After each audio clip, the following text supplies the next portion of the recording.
The Lord be with you. And with your spirit. A reading from the Holy Gospel according to Mark.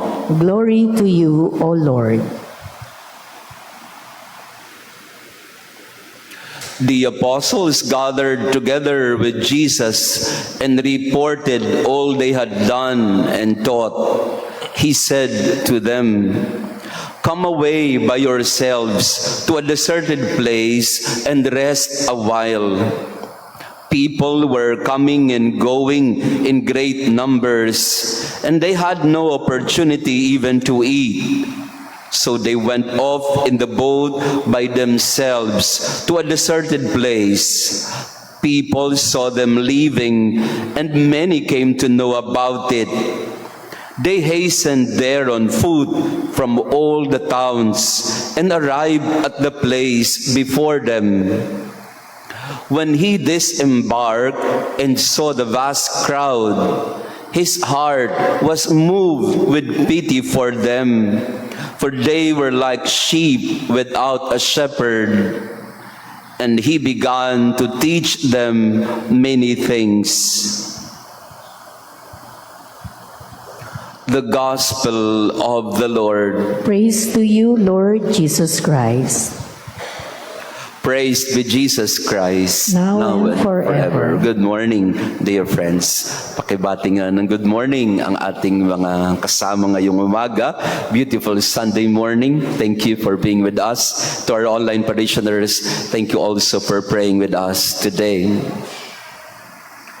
Our readings today point to the theme of shepherding.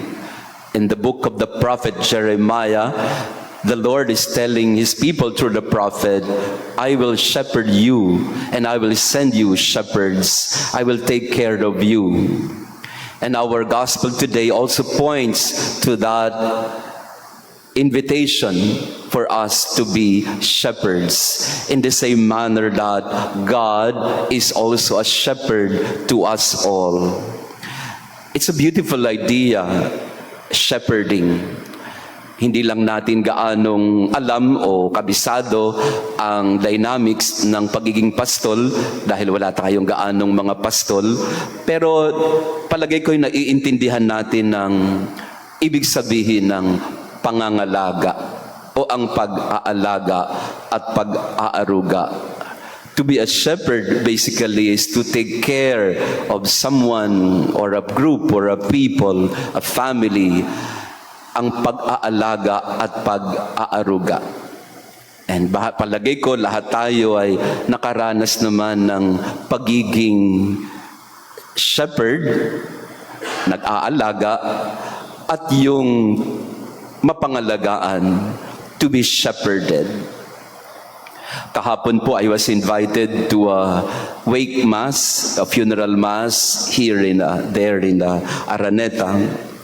And before the mass, there was a eulogy, but it is a different kind of eulogy dahil ang pinagsalita nila ay yung mga apo nung yumao, the grandsons, the grandkids. And all of them were praising their lolo. Ang namatay ay lolo. So we pray for the repose of the soul of Mabin. This is a Chinese family. So nagsasalita yung mga apo about their lolo, about their grandfather. And most of them were talking about how their lolo would often visit their house, bring them McDonald's, bring them to places, tutor them in Chinese. Sabi ko doon sa mga bata after the mass, "You need tutorial in Chinese." Sabi niya, "Yes, Father, I can't even pass my Chinese," sabi nung isang bata. And their lolo has been a very significant person in their life. And mararamdaman mo sa mga batang ito yung pagmamahal nila sa kanilang Hongko, something like Hongko, Angko, yan, in Chinese, no? So, hindi ako Chinese, kitang-kita nyo naman, no? Pero kitang-kita mo sa mga batang ito yung their love and affection for their grandfather. Their grandfather was a shepherd to them. Tinanong ko yung isang apo, baka naman galing sa ChatGPT yung sinabi mo, ha? Di ba? Sa ChatGPT ngayon, nilalagay mo lang yung keywords. Okay na, sabi ng isang apo sa akin, no, Father, you can put my lolo in a ChatGPT. You cannot put a relationship of love and affection in a machine learning. Iba pa rin po yun. And I agree. In a world today that is so impersonal, digital, we still need shepherding. Yung maramdaman mo na somebody is caring for you in an authentic, deep way. And this is what we saw in Jesus in the gospel today. We are in Mark chapter 6. And remember, last Sunday, He sent out His disciples for a mission. Go 2 by 2, go to the different villages, proclaim the gospel, heal the sick, drive out demons. So bumalik ngayon yung mga alagad. The apostles came back, reported everything they did to Jesus. And Jesus saw through their tiredness. Nakita ni Jesus kung paanong pagod na yung kanyang mga alagad. So ang sabi niya sa kanyang mga alagad, come away and let us find some rest. You look at Jesus as a very caring shepherd. First, to His disciples. Sarap ho nang magkaroon ng ganoon in your family or in your life. Somebody who can sense your tiredness. Somebody who can be sensitive to what you're going through in a deep way. Masarap ho magkaroon ng nangangalaga sa atin. Kasi sila ho yung mga tao na hindi mo na kailangang ipangalandakan o hindi mo na kailangan sabihin kung ano ang nararamdaman mo. They just know it. These are the shepherds in your life. These are the people who know you inside out, and they can sense if there is something wrong in you or if things are all right with you. Jesus was like that.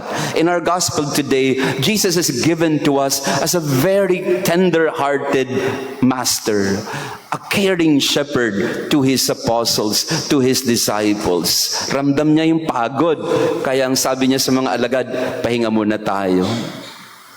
Meron ba tayong ganong klase ng tao sa buhay natin na ramdam yung pagod natin? Or do we feel that we are just all alone? Nobody understands us. Nobody understands what we're going through. Nobody even knows where we are and we are at in our life. Pakitanong ang katabi natin, do you have a shepherd? Is somebody shepherding you? Nagbigay po ako ng retreat this whole 5 days this whole week in Tanay, together with the clergy of San Pablo, Laguna. 100 plus priests na binigyan po namin ng retreat.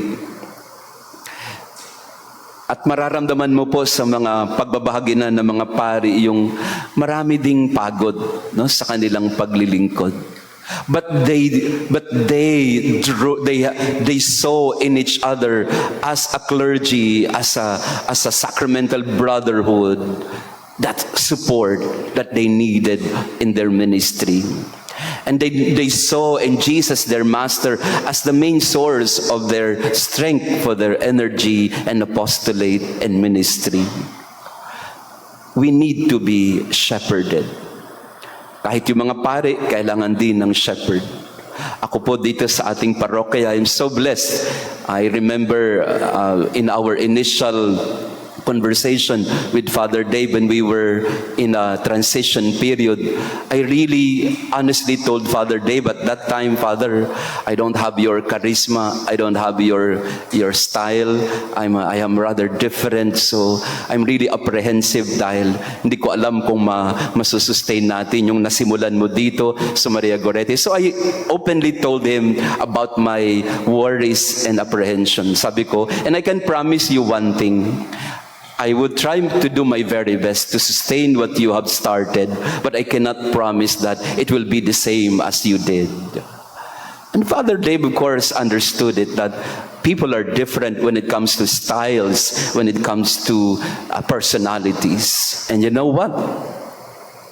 that apprehension or anxiety about shepherding you is gone now. 100% gone.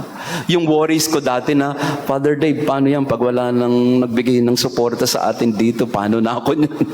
Mauubos ko lahat ng mga pinundar mo dito. Sige ka. Nawala na po lahat yun ngayon.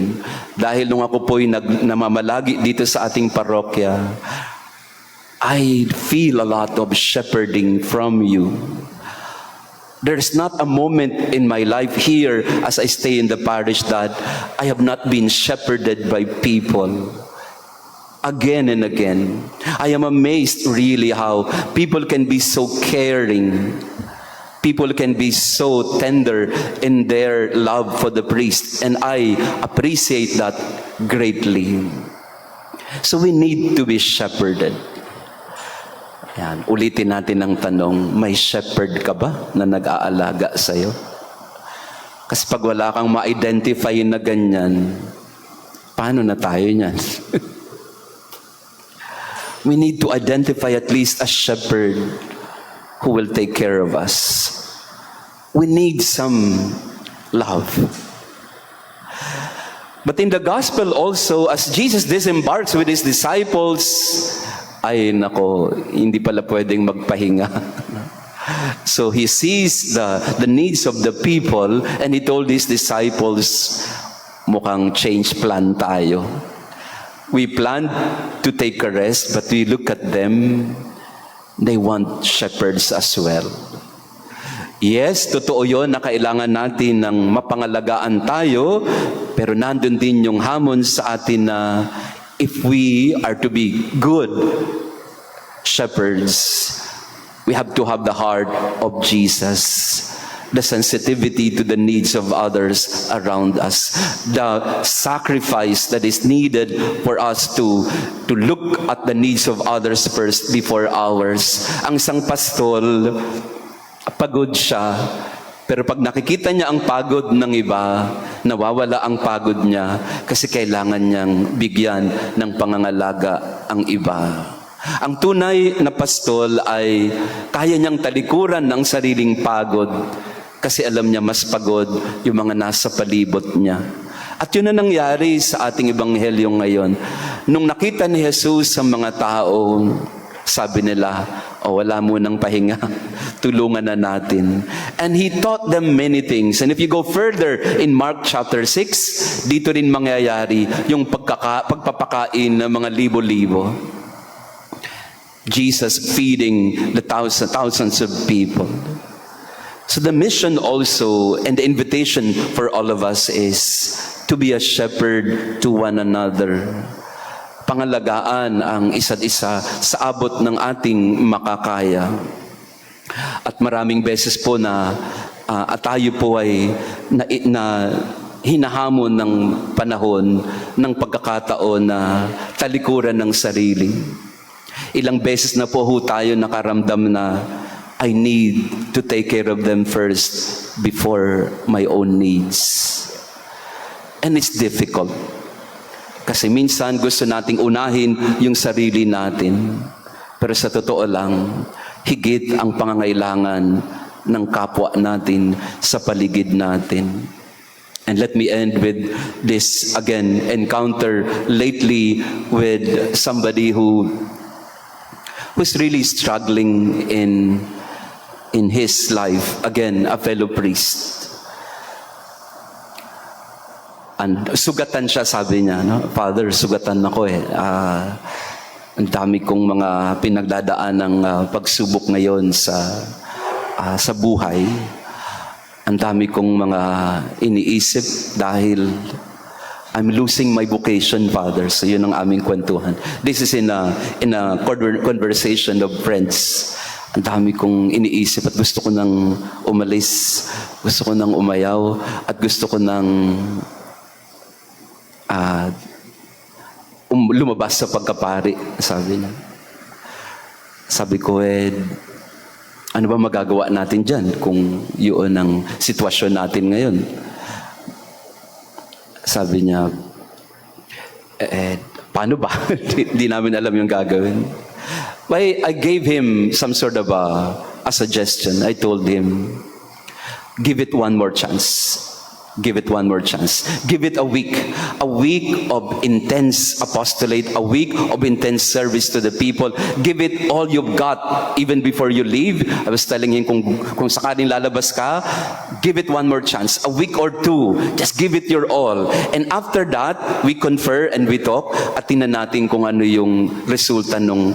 basta ang sabi ko sa kanya, 100% lang. Ibigay mo lahat. After 2 weeks, we came back and nag-usap ulit kami. Ang sabi niya, Father, ganado na ako ulit. Sabi ko, ano nangyari? Sabi niya, kasi all this time pala, I was just distracted. I was doing many other things that are outside my ministry. Nung tininan ko ang aking buhay, 90% ng pinagkakaabalahan ko labas sa pagkapari ko. Nung pinalitan ko ng 95% yung ginagawa ko ay sa pagkapari ko, na-realize ko, for the longest time, I've not been a shepherd to my people. I was just shepherding myself and my wants and my needs. And when I realized that, now I am back. I was so happy for this brother priest because he realized that his mission to be a shepherd is just there. He got just distracted along the way. At maraming beses sa buhay natin, parang ganun din tayo. We are not shepherding, that's why we feel tired. We are not shepherding in a manner that is supposed to be what is needed, and so we feel bored. Be a shepherd. And then you will realize that life is all worth it. There is meaning in shepherding people because the good that you do will be your own reward. It will be your recharging. It will also give you the energy that you need in your life. Habang ikaw po ay tumutulong at nagpapastol, mas lalo ka ring gaganahan kasi ang buhay mo ay mas lumalawak at nagiging makabuluhan. So 2 things today, we need shepherds, but we need to shepherd as well. Kailangan ng mga ngalaga sa atin, pero kailangan mga laga din tayo ng kapwa para mas lalong maging malakas, makabuluhan ang ating mga ginagawa sa araw-araw. Praised be Jesus Christ. Now and forever. Please all stand. Let us pray. Graciously be present to your people, we pray, O Lord, and lead those you have imbued with heavenly mysteries to pass from former ways to newness of life through Christ our Lord. Amen. Maraming salamat po sa inyong pagdalo sa ating banal na misa. Thank you for being here with us today. To our online parishioners, thank you also for praying with us. Friends, we need shepherds in our life. Otherwise, we will lose that appetite and energy for life. But also, to be a shepherd, or in our shepherding, we also need to shepherd one another. Continue to take care of one another. That is the mission Jesus entrusted to each one of us. And having said that, next week po, Pope Francis declared July 28 as Grandparents' Day. No? Ito po ay Mass for the elderly po natin. So I invite you, mga elderly, sa this Saturday, if you want, no, if you are able, this Saturday, 5 o'clock na misa, Mass for the elderly natin, kung kaya ng mga elderly. But the following day naman po is the Grandparents' Day. So please, yung mga lola natin, you can bring them to church if they're still able, and we will try to give them something. No? We give some tribute to our lolos and lolas. Alam niyo po, ang Grandparents' Day, sabi ni Pope Francis, meron ding binibigay na plenary indulgence for those who are taking care of the elderly. Ano pong ibig sabihin ng plenary indulgence? Remission of temporal punishment of sin. na ipapaliwanag din natin kung hindi natin. So maybe we can bring to the church all the elderly, and we will try to show them our love this coming Sunday, July 28. And July 27, 5 p.m., if you can bring them also, we will have a healing prayer for the elderly as well. The Lord be with you. And with your spirit. And may our loving God bless you and your family, the Father, the Son, and the Holy Spirit. Amen. Our Mass has been offered. Go in peace to love and serve the Lord. Thanks be to God.